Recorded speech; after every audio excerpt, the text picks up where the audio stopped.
Hi friends, అందరికీ నమస్కారం. ఈరోజు వీడియోలో షెర్లాక్ హోమ్స్ డీల్ చేసిన మరొక ఇంట్రెస్టింగ్ కేసు గురించి ఎక్స్ప్లెయిన్ చేస్తాను. ఈ కేసు పేరు ది అబీ గ్రేంజ్. ఇంక ఈ కేసు డీటెయిల్స్ ఏంటో చూద్దాం. ఓపెనింగ్ సీన్లో నైట్ టైం ఒక ఇంటికి ఒక పోలీస్ ఆఫీసర్ వస్తాడు. ఆ ఇంట్లో ఒక వ్యక్తి చనిపోయి ఉంటాడు. కట్ చేస్తే ప్యాకెట్ స్ట్రీట్లో ఉన్న హోమ్స్ని చూపిస్తారు. హోమ్స్ ఎర్లీ మార్నింగే పడుకున్న వాట్సన్ని నిద్ర లేపి, వాట్సన్, మనకి ఒక కేసు వచ్చింది, లేచి రెడీ అవ్వు, అర్జెంటుగా వెళ్ళాలి అని హోమ్స్ అంటాడు. ఎంత పొద్దున్నే కేసు ఏంట్రా బాబు అని చెప్పి వాట్సన్ అనుకుంటాడు. కట్ చేస్తే వాట్సన్ అండ్ హోమ్స్ ట్రైన్లో ట్రావెల్ చేస్తారు. హోమ్స్ తనకు వచ్చిన లెటర్ చదువుతూ, అబీ గ్రేంజ్ అనే ఏరియా నుంచి ఈ లెటర్ వచ్చింది. ఎక్సోటిస్ అనే వ్యక్తి హత్య జరిగిందంట. ఆ కేసులో మొదట అతని వైఫ్ని అనుమానించిన సాక్ష్యాలు లేక ఆమెను వదిలేశారంట. మీరు త్వరగా వస్తే ఆ క్రైమ్ సీన్ని చూడొచ్చు, అక్కడ ఎటువంటి చేంజెస్ చేయలేదు అని ఆ కేసుని డీల్ చేసిన పోలీస్ ఆఫీసర్ స్టాన్లీ మనకి లెటర్ రాశాడు అని హోమ్స్ ఆ లెటర్ని చదువుతాడు. తర్వాత వీళ్ళు ట్రైన్ దిగి ఆ ప్లేస్కి వస్తుండగా హోమ్స్ ఆ ప్లేస్ని అంతా అబ్జర్వ్ చేస్తాడు. తర్వాత ఆ ఇంటికి వస్తాడు. ఇన్స్పెక్టర్ స్టాన్లీ అక్కడే ఉండి వీళ్ళని రిసీవ్ చేసుకుంటాడు. హోమ్స్, మిమ్మల్ని ఇక్కడికి పిలిచినందుకు సారీ అని ఆ ఇన్స్పెక్టర్ స్టాన్లీ అంటాడు. అదేంటి అలా అంటున్నారు, ఏమైంది అని హోమ్స్ అడుగుతాడు. చనిపోయిన ఎక్సోటిస్ వైఫ్ మ్యారీ మాకు ఆ ఎక్సోటిస్ని చంపింది ఎవరో చెప్పింది. వాళ్ళు ర్యాండల్స్. వాళ్ళ గురించి మీరు వినే ఉంటారు కదా. వాళ్ళు మొత్తం ముగ్గురు, ఒక ఫాదర్ అండ్ 2 కొడుకులు. వాళ్ళు ఇక్కడున్న ఏరియాల్లో దొంగతనాలు అవి చేసి కొంతమందిని చంపుతూ ఉంటారు. సో వాళ్ళే ఎక్సోటిస్ని చంపిందంట. నన్న మ్యారీ అతన్ని చూసిందంట అని స్టాన్లీ చెప్తాడు. తర్వాత హోమ్స్ చనిపోయిన ఆ ఎక్సోటిస్ వైఫ్ మ్యారీని కలిసి ఆమెతో మాట్లాడతాడు. ఆమె ఫేస్ పైన గాయం ఉంటుంది. హోమ్స్ ఆమె చేతికున్న గాయాలవి చూసి, మీ చేతికున్న గాయాలేంటని అడుగుతాడు. ఈ దెబ్బలకి ఈ కేసుకి సంబంధం లేదులేండి. నేను నా లైఫ్ అంతా ఆస్ట్రేలియాలోనే ఉన్నా. చిన్నప్పుడే నాకు మదర్ లేదు. అప్పటి నుంచి నన్ను నా మెయిడ్ తెరీసాయే నన్ను కూతురులా చూసుకుంటుంది. ఇంక నా గురించి పక్కన పెడితే నిన్న రాత్రి ఎక్సోటిస్ బాగా తాగేసి ఉన్నారు. అతను అసలు ఎక్కువగా మందు తాగడు అని నన్ను నమ్మించేవారు, ఎందుకంటే నాకు అది ఇష్టం లేదని. కానీ నాకు తెలియకుండా అని చాలాసార్లు తాగేసేవారు. పాపం దానివల్లే నిన్న ఆయన చనిపోయారు. నిన్న రాత్రి సర్వెంట్స్ అందరూ ఇంటికి వెళ్ళిపోయాక ఈ ఇంట్లో కేవలం నేను, నా హస్బెండ్ ఎక్సోటిస్ అండ్ నా మెయిడ్ తెరీసా, మేము ముగ్గురం మాత్రమే ఇంట్లో ఉన్నాం. రాత్రి నేను పడుకునే ముందు ప్రతి రూమ్ చెక్ చేయడం నాకు అలవాటు. ఆ అలవాటులో భాగంగానే నేను నిన్న అన్ని రూమ్స్ చెక్ చేస్తూ ఈ డైనింగ్ రూమ్కి వచ్చా. ఆ రూమ్కి వచ్చాక అక్కడున్న విండో ఓపెన్ చేసి ఉందని తెలిసి దాన్ని క్లోజ్ చేయడానికని ముందుకు వెళ్తే ఎవరో వ్యక్తి సడన్గా నాపై అటాక్ చేశాడు. అతని తర్వాత ఇంకో 2 వ్యక్తులు వచ్చారు. అంతే. ఆ తర్వాత ఏం జరిగిందో నాకు గుర్తులేదు. కాసేపటికి నాకు స్పృహ వచ్చింది. కళ్ళు తెరిచి చూస్తే ఎదురుగా నా హస్బెండ్ డెడ్ బాడీ ఉంది. ఒక చైర్కి నేను కట్టేసున్నా. వాళ్ళు అక్కడే ఉండి మందు తాగడం నేను గమనించా. అంతకు మించి నాకు ఇంకేం గుర్తు రావట్లేదు అని మ్యారీ అంటుంది. తర్వాత ఏం జరిగింది అని హోమ్స్ అడుగుతాడు. మ్యారీ ఎంతసేపు అయినా తన రూమ్కి రాకపోవడంతో నేనే కిందకు వచ్చి ఆమె కోసం వెతికితే ఆ డైనింగ్ రూమ్లో ఆమె బందీగా కనిపించింది. ఎక్సోటిస్ అక్కడే చనిపోయి ఉండడం చూసా. ఆ తర్వాత పోలీసులకు ఇన్ఫార్మ్ చేశా అని తెరీసా చెప్తుంది. ఇంట్లో ఉండే సిల్వర్ కూడా పోయింది సార్ అని మ్యారీ హోమ్స్కి చెప్తుంది. మరి ఆ ర్యాండల్సే ఈ హత్య చేశారని చెప్తున్నారంట అని హోమ్స్ అడుగుతాడు. అవును సార్, నేను క్యాండిల్స్ పట్టుకొని ఆ విండో దగ్గరికి వచ్చే టైంలో నాకు అతని ఫేస్ కనిపించింది. అతను ర్యాండల్ లాగే ఉన్నాడు. అతని తర్వాత ఇంకో 2 రావడంతో ఆ ముగ్గురు ర్యాండల్సే అని చెప్పేసి నాకు అర్థమైంది. అందుకే నేను పోలీసులకి ఈ హత్య అలాగే ఈ దొంగతనం చేసింది ర్యాండల్సే అని చెప్పా అని మ్యారీ అంటుంది. తర్వాత హోమ్స్ అక్కడి నుంచి వచ్చేసి స్టాన్లీతో మాట్లాడుతూ, మ్యారీ అండ్ ఆమె మైడ్ తెరీసా ఆస్ట్రేలియా నుంచి ఇక్కడికి ఎప్పుడు వచ్చారు అని హోమ్స్ అడుగుతాడు. సుమారు 1.5 year బ్యాక్ వచ్చారంట సార్ అని స్టాన్లీ చెప్తాడు. తర్వాత హోమ్స్ ఎక్సోటిస్ డెడ్ బాడీని అబ్జర్వ్ చేస్తాడు. ఫేస్ పైన గాయం అవడం వల్లే ఎక్సోటిస్ చనిపోయి ఉంటాడని వాట్సన్ చెప్తాడు. మ్యారీ చెప్పిన ఆ ర్యాండల్స్ ఎలాంటివారు అని హోమ్స్ అడుగుతాడు. వాడు వాడి కొడుకులు చాలా వైలెంట్ బిహేవియర్ ఉన్నవాళ్ళు సార్. వాళ్ళు ఇక్కడ దొంగతనాలు అవి కూడా చేస్తుంటారు. వాళ్ళని పట్టుకోవడం అస్తమానం పోలీసులకి పెద్ద టాస్క్ అవుతుంది అని స్టాన్లీ చెప్తాడు. నాకు ఇంకో అర్థం కాని విషయం ఏంటంటే ఆ ర్యాండల్స్ అండ్ వాడి కొడుకులిద్దరూ అంత ధైర్యంగా మ్యారీకి కనిపించి ఎక్సోటిస్ని చంపడం ఏంటి? వాళ్ళ గురించి మ్యారీ పోలీసులకి చెప్తుందని ఆ ర్యాండల్స్కి తెలీదా అని ఇన్స్పెక్టర్ స్టాన్లీ అడుగుతాడు. మేబీ వాడిని ఆ క్యాండిల్స్ వెలుగులో ఆమె సరిగ్గా గమనించి ఉండదని వాడు అనుకున్నాడేమో. అందుకే వెంటనే ఆమెను కొట్టి స్పృహ కోల్పోయేలా చేసి తర్వాత ఎక్సోటిస్ని చంపుంటారు అని హోమ్స్ అంటాడు. వాట్సన్, కింద ఉన్న ఆ రగ్ని అబ్జర్వ్ చేయి, దానిపై ఎక్కడైనా క్యాండిల్ వ్యాక్స్ ఉన్నదేమో చూడు అని హోమ్స్ అంటాడు. ఇంకో విషయం ఏంటంటే ఈ బెల్ని చూస్తే కొంచెం మిస్టీరియస్గా ఉంది. ఈ బెల్ తాడుని చూడండి, ఎవరో కట్ చేశారు. ఈ బెల్ తాడుని కిందకి లాగితే కిచెన్లో ఉన్న బెల్ గట్టిగా సౌండ్ వచ్చి మొత్తం ఇల్లు అంతా వినిపిస్తుంది. ఈ రోప్ని కట్ చేశారంటే ఖచ్చితంగా ఈ రోప్ని లాగితే సౌండ్ వస్తుందని వచ్చిన దొంగలకి తెలుసు. కానీ మరి ఈ విషయం వాళ్ళకెలా తెలిసింది అని హోమ్స్ అడుగుతాడు. నాకు అదే డౌట్ వచ్చింది సార్. అయితే ఆ ర్యాండిల్స్కి ఈ ఇంటి గురించి బాగా తెలిసి ఉండాలి, లేదా ఈ ఇంట్లో ఎవరో వర్క్ చేసే అతనికి హెల్ప్ చేసి ఉండాలి. అందుకని నేను ముందుగానే ఇక్కడ ఉన్న సర్వెంట్స్ని ఎంక్వైరీ చేయమని మా వాళ్ళకి చెప్పా అని పోలీస్ ఆఫీసర్ స్టాన్లీ అంటాడు. హోమ్స్, ఇక్కడ చూడు, ఇక్కడ వ్యాక్స్ ఉన్నది అని వాట్సన్ అంటాడు. హోమ్స్ అది చూసి, బహుశా ఈ స్పాట్లో వ్యాక్స్ పడిందంటే హంతకుడు మ్యారీని కొట్టినప్పుడు ఆమె ఇక్కడే పడి ఉంటుంది, అందుకే ఆమె చేతిలో ఉన్న క్యాండిల్ వ్యాక్స్ ఇక్కడ పడింది అని హోమ్స్ అంటాడు. తర్వాత ఆ ముగ్గురు మందు తాగారని మ్యారీ చెప్పింది కదా, హోమ్స్ ఆ గ్లాసులని అబ్జర్వ్ చేస్తాడు. అక్కడ బాటిల్ కార్క్ని చూసి, ఆ ర్యాండిల్స్ ఈ వైన్ బాటిల్స్ని ఒక కార్క్ స్క్రూతో ఓపెన్ చేయడం మ్యారీ చూసిందని మీకు చెప్పిందా అని హోమ్స్ అడుగుతాడు. లేదు సార్, ఆ టైంలో ఆమె స్పృహలో లేదని చెప్పింది అని పోలీస్ ఆఫీసర్ స్టాన్లీ చెప్తాడు. ఈ బాటిల్ కార్క్ని నైఫ్తో కానీ లేదా పాకెట్ స్క్రూతో కానీ ఓపెన్ చేశాడు ఆ ర్యాండల్. ఈ కార్క్ ఓపెనింగ్ చూస్తుంటేనే అర్థమవుతుంది. సో ఆ ర్యాండల్ పాకెట్లో చాలా రకాల పాకెట్ నైఫ్స్ ఉండాలి. ఆ ముగ్గురు తాగడం మ్యారీ చూసిందంట అని హోమ్స్ అడుగుతాడు. అది మాత్రం చూసిందంట సార్ అని స్టాన్లీ చెప్తాడు. మరి ఇంకే, ఆ ర్యాండల్ సంగతి ఏంటో చూడండి అని చెప్పి హోమ్స్ అండ్ వాట్సన్ అక్కడి నుంచి వచ్చేస్తారు. తర్వాత వాళ్ళు ట్రైన్ ఎక్కి అక్కడి నుంచి వెళ్ళిపోతారు. హోమ్స్, అక్కడ ఏమీ మాట్లాడకుండా వచ్చేసావేంటి, అక్కడ నీకు ఎలాంటి క్లూస్ దొరకలేదా అని వాట్సన్ అడుగుతాడు. దానికి హోమ్స్ నవ్వుతాడు. ట్రైన్ కాస్త దూరం వెళ్ళి ఒక స్టేషన్ దగ్గర ఆగాక హోమ్స్ ట్రైన్ దిగి, వాట్సన్ మళ్ళీ మనం వెనక్కి వెళ్ళాలి అని వాట్సన్తో అంటాడు. మళ్ళీనా, ఎందుకు అని వాట్సన్ అడిగితే 3 గ్లాసెస్ అని హోమ్స్ అంటాడు. ఏంటి ఏదో 3 గ్లాసెస్ అంటున్నావు అని వాట్సన్ అడుగుతాడు. మనం అక్కడ చూసిన 3 గ్లాసెస్ గురించే చెప్తున్నా. అక్కడున్న 3 గ్లాసుల్లో 2 గ్లాసుల్లో మాత్రమే వైన్ పోసినట్టుగా ఉంది, కానీ 3వ గ్లాసులో ఈ 2 గ్లాసులు తాగేశాక అందులో మిగిలిన వైన్ని ఈ 3వ గ్లాసులో పోసినట్టుగా ఉంది.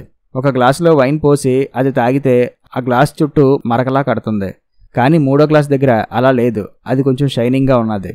సో ఆ 3వ గ్లాసులో ఎవరు వైన్ తాగలేదు, జస్ట్ కవరప్ చేయడం కోసం 3వ గ్లాసులో మిగిలిన వైన్ని పోసారంతే అని హోమ్స్ చెప్తాడు. అంటే ఆ మ్యారీ మనకి అబద్ధం చెప్పిందంటావా అని వాట్సన్ అడిగితే 200% అబద్ధమే చెప్పింది అని హోమ్స్ అంటాడు. కానీ ఎందుకు అబద్ధం చెప్పింది అని వాట్సన్ అడుగుతాడు. పద వెళ్ళి ఆమెనే అడుగుదాం అని హోమ్స్ అంటాడు. తర్వాత హోమ్స్ అండ్ వాట్సన్ మ్యారీ వాళ్ళ ఇంటికి వెళ్ళి ఆ చుట్టుపక్కలంతా అబ్జర్వ్ చేస్తారు. ఆ చుట్టుపక్కల ఉన్న ఒక శ్మశానం దగ్గరికి వెళ్ళి అక్కడ నీళ్ళల్లో పడిపోయి ఉన్న ఒక గ్రేవ్ స్టోన్ని హోమ్స్ బయటికి తీస్తాడు. దానిపైన ఫడ్జ్ అనే ఒక డాగ్ పేరు ఉంటుంది. అండ్ అక్కడే వాళ్ళకి ఆ డాగ్కి సంబంధించిన చైన్ కూడా దొరుకుతుంది. అక్కడున్న ఒక వ్యక్తిని, లాస్ట్ మంత్ ఈ హౌస్లో ఎవరైనా సర్వెంట్ని పనిలో నుంచి తీసేశారా అని అడిగితే, లేదు తీయలేదు అని అతను చెప్తాడు. అయితే ఇది నేను అనుకున్నదే అనమాట అని హోమ్స్ అంటాడు. ఆ రోజు నైట్ హోమ్స్ వాట్సన్తో మాట్లాడుతూ, ఈ ఫడ్జ్ అనే డాగ్ నాకు తెలిసి మ్యారీదే, ఆమె ఇంతకు ముందు చెప్పింది కదా ఆమెకి ఒక పెట్ ఉందని, నాకు తెలిసి ఆ డాగ్ని చంపేసి ఉంటారు అని హోమ్స్ అంటాడు. కుక్కను చంపాడు ఎందుకు అని వాట్సన్ అడుగుతాడు. నాకు తెలిసి ఒక తాగుబోతు కోపంతోనే ఆ డాగ్ని చంపేసి ఉండాలి అని హోమ్స్ అంటాడు. ఆ ముగ్గురు హంతకుల్లో ఎవరో ఒకరు ఆ డాగ్ని చంపేశారంటావా అని వాట్సన్ అడిగితే, ఆ ముగ్గురు కాదు, మ్యారీ హస్బెండ్ ఆ ఎక్సటిసే చంపేసి ఉంటాడు అని హోమ్స్ అంటాడు. అదేంటి, అతనెందుకు అలా చేస్తాడు అని వాట్సన్ అడుగుతాడు. ఎస్, అతనే చంపాడు, అందుకే మ్యారీ ఆ డాగ్కి సమాధి కట్టించింది. ఆ సమాధి కూడా నచ్చకే ఆ ఎక్సటిస్ ఆ గ్రేవ్ స్టోన్ని కూడా తీసేసి చెరువులో పడేశాడు. నాకు తెలిసి ఈ ఎక్సటిస్ వల్లే మ్యారీ చేతికి గాయాలయ్యాయి. అది ఏదో కత్తితోనో లేదా పెద్ద నీడిల్ వల్ల జరిగిన గాయాలవి. సో ఈ మ్యారీకి ఇక్కడ ఉండడం ఇష్టం లేదనుకుంటా, లేదా భయంతోనైనా ఇక్కడ బ్రతుకుతూ ఉండాలి అని చెప్పి హోమ్స్ అక్కడున్న గోడ ఎక్కి ఆ బెల్ని పట్టుకునే ప్రయత్నం చేస్తాడు. వాట్సన్, మనకి హంతకుడు ఎవరో తెలిసింది అని హోమ్స్ అంటాడు. హంతకుడా అంటే ఒకడేనా, ఆ ర్యాండిల్స్ కాదా అని వాట్సన్ అడుగుతాడు. కాదు, ఈ హంతకుడికి చాలా బలం ఉంది, చాలా ఫాస్ట్గా గోడ లెక్కగలడు, స్పీడ్గా తప్పించుకోగలడు అని హోమ్స్ చెప్తాడు. తర్వాత హోమ్స్ మ్యారీ దగ్గరికి వెళ్ళి, మ్యారీ గారు మీరు నిజం చెప్తే మంచిది, లేదా నేను కనుక్కోవాలంటే మొత్తం సీన్ అంతా వేరేగా ఉంటుంది, మీరే ఆలోచించుకోండి. ఇంతకుముందు మీరు మాతో చెప్పిందంతా ఒక కట్టు కదా అని చెప్పి నాకు తెలిసిపోయింది. ఏంటి హోమ్స్, ఎందుకు అలా మాట్లాడుతున్నారు, నేను జరిగిందే చెప్పా, మీకు అబద్ధం చెప్పలేదు అని మ్యారీ అంటుంది. ఓకే సారీ అని చెప్పి హోమ్స్ అండ్ వాట్సన్ అక్కడి నుంచి వెళ్ళిపోతారు. ఆ బెల్కి ఉన్న రోపే మనకి పెద్ద క్లూ ఇచ్చింది వాట్సన్. మనం ఒకవేళ ఆ బెల్ని రింగ్ చేయాలంటే దానికి ఉన్న రోప్ని కిందకి లాగాలి. ఒకవేళ ఆ బెల్కి ఈ రోప్కి కనెక్షన్ కట్ అవ్వాలి అంటే ఆ రోప్ని ఆ బెల్ వైర్కి అటాచ్ చేసిన చోట కట్ చేయాలి. కానీ ఆ రోప్ ఏమో అక్కడ కట్ అవ్వకుండా ఆ రోప్కి 3 ఇంచెస్ ఉన్న తర్వాత అక్కడ కట్ అయింది. అంటే ఎవరో ఆ పైకి ఎక్కి అక్కడికి దాన్ని కట్ చేసి ఉండాలి. అండ్ ఆ రోప్తోనే మ్యారీని ఆ చైర్కి కట్టింది. నేను ఆ పైకెక్కి తాడుని చూస్తే దాన్ని ఏదో నైఫ్తో కట్ చేసినట్టుగా ఉంది అని హోమ్స్ అంటాడు. తర్వాత హోమ్స్ వాళ్ళు అక్కడి నుంచి వెళ్తున్నప్పుడు హోమ్స్ ఒక చెరువు దగ్గర ఆగి ఆ చెరువు మధ్యలో విరిగిపోయి ఉన్న ఒక చెట్టు దొంగని చూస్తాడు. ఆ చెట్టు దొంగ పొద్దున్నుంచి అదే స్పాట్లో ఉంది, కదలలేదేంటి? నేను మార్నింగ్ ఇక్కడికి వస్తున్నప్పుడు దాన్ని చూసా. ఈపాటికే అది అక్కడి నుంచి వెళ్ళిపోవాలి కదా, ఇంకా అక్కడే ఉందేంటి అని చెప్పి హోమ్స్ అక్కడ అబ్జర్వ్ చేయగా అక్కడున్న బురద దగ్గర తనకేదో వస్తువు పెట్టిన ఆనవాలు గుర్తు కనిపిస్తుంది. తర్వాత హోమ్స్ ఒక వ్యక్తిని పిలిచి ఇన్స్పెక్టర్ స్టాన్లీకి ఈ చీటీ ఇవ్వండి అని చెప్పి ఒక చీటీని ఆ వ్యక్తికి ఇచ్చి పంపిస్తాడు హోమ్స్. ఇప్పుడు అసలు మనం ఎక్కడికి వెళ్తున్నాం అని వాట్సన్ హోమ్స్ని అడిగితే సదరన్ క్రాస్ లైన్ అనే ఒక షిప్పింగ్ ఆఫీస్కి వెళ్తున్నాం అని హోమ్స్ చెప్తాడు. ఆ సదరన్ క్రాస్ లైన్ అనేది ఒక ప్యాసింజర్ క్యారియర్. అది అడిలైడ్ నుంచి లండన్కి మధ్య ట్రావెల్ చేసే ఒక షిప్ అని హోమ్స్ చెప్తాడు. హోమ్స్ రాసిన చీటీలో ఆ చెట్టు దొంగ గురించి ఎంక్వైరీ చేయండి అని చెప్పి ఇన్స్పెక్టర్ స్టాన్లీకి చెప్తే స్టాన్లీ ఆ చెట్టు దొంగని ఒడ్డుకు తెచ్చే ప్రయత్నం చేస్తుంటాడు. హోమ్స్ వాళ్ళు ఈ షిప్పింగ్ ఆఫీస్కి వెళ్ళి ఆ షిప్కి సంబంధించిన ప్యాసింజర్ లిస్ట్ని చెక్ చేస్తాడు హోమ్స్. మ్యారీ అండ్ ఆమె మేడ్ తెరీసా ఏ ఇయర్లో అయితే ఆస్ట్రేలియా నుంచి ఇక్కడికి వచ్చారో ఆ ఇయర్ మేలో ఓన్లీ ఒక షిప్ మాత్రమే లండన్కి రీచ్ అయిందని అతను చెప్తాడు.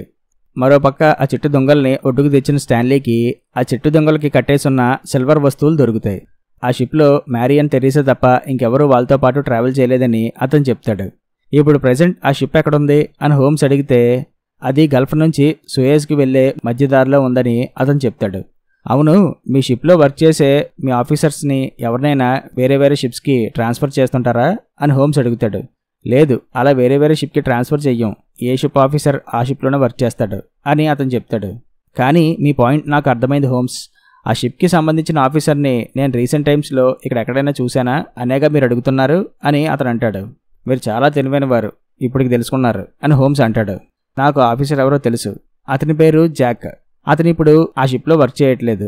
అతన్ని మేము వేరే షిప్కి కెప్టెన్గా ప్రమోట్ చేశాం. అతను చాలా చురుకైన వ్యక్తి, యంగ్ ఏజ్లోనే కెప్టెన్ అయ్యాడు, చాలా మంచివాడు కూడా అని అతను చెప్తాడు. కట్ చేస్తే హోమ్స్ అండ్ వాట్సన్ వాళ్ళ ఇంటికి వచ్చేస్తారు. వాట్సన్, నాకు అప్పుడప్పుడు అనిపిస్తూ ఉంటుంది నేను హంతకుడిని కనిపెట్టి వాడికన్నా పెద్ద తప్పు చేశానేమో అని, కానీ ఏం చేస్తాం, తప్పట్లేదు అని హోమ్స్ అంటాడు. అప్పుడే అక్కడికి కెప్టెన్ జాక్ అక్కడికి వస్తాడు. మీ టెలిగ్రామ్ నాకు అందింది, అందుకే వచ్చాను. అసలు నాతో మీకు పనేంటి అని జాక్ అడుగుతాడు. కూర్చోండి, రిలాక్స్డ్గా మాట్లాడుకుందాం. ఒక విషయం చెప్పండి, మీరు ఆ సిల్వర్ని ఆ చెట్టు దొంగకి ఎలా కట్టుంచారు అని హోమ్స్ అడుగుతాడు. అసలు మీకు ఏం కావాలి, ఏం మాట్లాడుతున్నారు అని జాక్ అడుగుతాడు. జస్టిస్ కావాలి అని హోమ్స్ అంటాడు. దాంతో జాక్కి వీళ్ళకి విషయం తెలిసిపోయిందని అర్థమయ్యి అతను నిజం చెప్తాడు. నేను ఒక ఫిషింగ్ ట్వైన్కి ఆ సిల్వర్ని కట్టాను. నా దగ్గర ఎప్పుడూ ఒక సిల్వర్ ట్వైన్ ఉంటుంది. నా ట్రైనింగ్లో నేను నేర్చుకున్న ట్రిక్ అది అని జాక్ అంటాడు. మీ దగ్గర రకరకాల పాకెట్ నైఫ్స్ కూడా ఉన్నాయేమో అని హోమ్స్ అడుగుతాడు.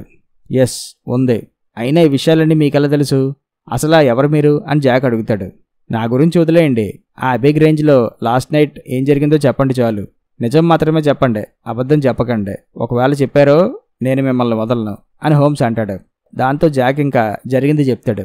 ఎస్, మీరు అనుకున్నది నిజమే, నేనే ఆ ఎక్సిటేస్ని చంపింది. వాడు ఒక పెద్ద దుర్మార్గుడు.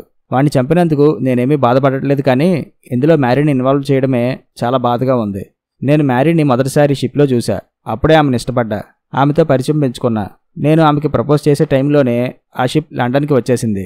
దాంతో ఆమె వెళ్ళిపోయింది. నేను మాత్రం షిప్లోనే ఆమె జ్ఞాపకాలతో ఉండిపోయా. తర్వాత ఆమెకి మ్యారేజ్ అయిందని తెలిసింది. సరే పోన్లే, మనకి ఎలాగే రాసిపెట్టి ఉందలే అని చెప్పి లైట్ తీసుకున్నా. ఒకరోజు నేను మ్యారీ వాళ్ళ మేడ్ తెరీసాని అనుకోకుండా కలిశాను. అప్పుడే ఆమె నాకు మ్యారేజ్ లైఫ్ గురించి నాకు చెప్పింది. ఆ ఎక్సిటీస్ గాడు ప్రతిరోజు తాగడం, మ్యారీని టార్చర్ చేయడం. వాడు మ్యారీ పెట్ డాగ్ అయిన ఫడ్జిని కూడా మంటల్లో తగలబెట్టి చంపేశాడంట. అది చూశాక మ్యారీకి పాపం భయమేసి అక్కడే ఉండిపోయింది. ఈ లోపుగా నాకు ప్రమోషన్ వచ్చి వేరే షిప్కి కెప్టెన్ అవ్వడం, త్వరలో నేను లండన్ వదిలి వెళ్ళిపోవాలని తెలిసి మ్యారీని చివరిసారిగా కలవడానికి వెళ్ళా. ఆమెని తనతో వచ్చేయమని, ఆ రాక్షసుడి దగ్గర ఉండొద్దని ఆమెను అడిగా. కానీ అందుకు మ్యారీ ఒప్పుకోలేదు. మేము అలా మాట్లాడుకుంటుండగా ఎక్సిటీస్ గాడు తాగేసి అక్కడికి వచ్చాడు. నన్ను మ్యారీని చూసి మ్యారీని తిట్టడం మొదలెట్టాడు. మ్యారీ అతనికి నచ్చజెప్పే ప్రయత్నం చేసింది, కానీ వాడు ఆమెను కొట్టాడు. దాంతో ఆమె స్పృహ కోల్పోయింది. తర్వాత వాడు నన్ను కొట్టడానికి చూశాడు. పోన్లే కదా అని చెప్పి 2-3 సార్లు ఊరుకుంటే వాడు ఇంకా ఆగకుండా రెచ్చిపోయాడు. తర్వాత నా బలం ఏంటో వాడికి చూపించా. ఒక దెబ్బకే వాడు చచ్చాడు. వాడు చావడంతో నాకేం చేయాలో తెలియలేదు. పక్కనే ఉన్న మందు తాగాను. తర్వాత మ్యారీకి స్పృహ రావడంతో ఆమెకి ఆ మందు ఇచ్చాను. మ్యారీ అండ్ నేను ఆ మర్డర్ని ఎలా కవర్ చేయాలని ఆలోచించా. అక్కడున్న సిల్వర్ని దాచేసి దాన్ని ఆ రెండల్సే దొంగిలించారు అన్నట్టుగా క్రియేట్ చేయాలనుకున్నాం. ఆ బెల్ రోప్ని కట్ చేసి మ్యారీని ఆ రోప్తోనే కట్టేసి అక్కడ డ్రామా క్రియేట్ చేసాం. ఆ ర్యాండిల్స్ గురించి అందరికీ తెలుసు కాబట్టి వాళ్ళే ఇది చేసుంటారు అని డౌట్ క్రియేట్ చేయడం కోసం 3వ గ్లాసులో కూడా వైన్ పోసి పోలీసుల్ని అలా సైడ్ ట్రాక్ పట్టిద్దాం అనుకున్నాం. అదే ఆ రోజు జరిగింది అని జాక్ చెప్తాడు. ఆ 3వ గ్లాసులో వైన్ ఆ టెర్రీసా తాగుంటే మీరు నాకు దొరికేవారు కాదు. ఆల్మోస్ట్ పర్ఫెక్ట్గానే ప్లాన్ చేశారు. పైగా ఆ పైకి ఉన్న బెల్ రోప్ని కట్ చేయాలంటే నార్మల్ పీపుల్కి అంత ఈజీ కాదు, దానికి స్కిల్ ఉండాలి. అండ్ మ్యారీని చైర్కి కట్టిన విధానం కూడా ఏదో దొంగలు ఆమెను కట్టేసినట్టుగా లేదు. ఆ రోప్కి ఉన్న ముడి చూస్తేనే అర్థమైంది. ఎనీవే, హంతకుడైతే దొరికాడు అని హోమ్స్ అంటాడు. జాక్ బాధపడుతుంటే, ఎందుకు బాధపడుతున్నావు, మీకోసం ఎవరో వచ్చారు చూడు అని హోమ్స్ అంటాడు. మ్యారీ అక్కడికి వస్తుంది. మ్యారీ, నువ్వెందుకు ఎక్కడికి వచ్చావు, వీళ్ళకి నిజం తెలిసిపోయింది అని జాక్ అంటాడు. కంగారు పడకండి కెప్టెన్, నేనే రమ్మన్నా. ఒక మంచి న్యూస్ చెప్దామని. మీ స్టోరీ మొత్తం విన్నాక మీ తప్పు ఇందులో ఏమీ లేదని అర్థమైంది. నాకు నేరస్తుల్ని పట్టుకోవడమే కాదు, వాళ్ళు తప్పు లేదని తెలిస్తే వదిలేయడం కూడా తెలుసు. మీరు హ్యాపీగా ఈ ఊరు వదిలి వెళ్ళిపోండి. 1 year తర్వాత వచ్చి మ్యారీని కూడా తీసుకువెళ్ళిపోండి అని హోమ్స్ అంటాడు. దాంతో మ్యారీ అండ్ జాక్ హ్యాపీగా ఫీల్ అవుతారు. తర్వాత అక్కడి నుంచి వెళ్ళిపోతారు. అలా హోమ్స్ మరొక కేసుని సాల్వ్ చేస్తాడు. అక్కడితో ఈ ఎపిసోడ్ ఎండ్ అవుద్ది. అది the Abbey Grange case story. I hope ఈ మూవీని నేను మీకు క్లియర్గా ఎక్స్ప్లెయిన్ చేశానని అనుకుంటున్నా. మీకు గనక నా ఎక్స్ప్లెనేషన్ నచ్చితే కంపల్సరీ వీడియోని లైక్ చేయండి. అలాగే ఈ వీడియోని అందరికీ షేర్ చేయండి. మరిన్ని ఇంట్రెస్టింగ్ మూవీస్ కోసం మన ఛానల్ని సబ్స్క్రైబ్ చేయండి. మరొక ఇంట్రెస్టింగ్ మూవీతో మళ్ళీ కలుస్తాను. Thank you.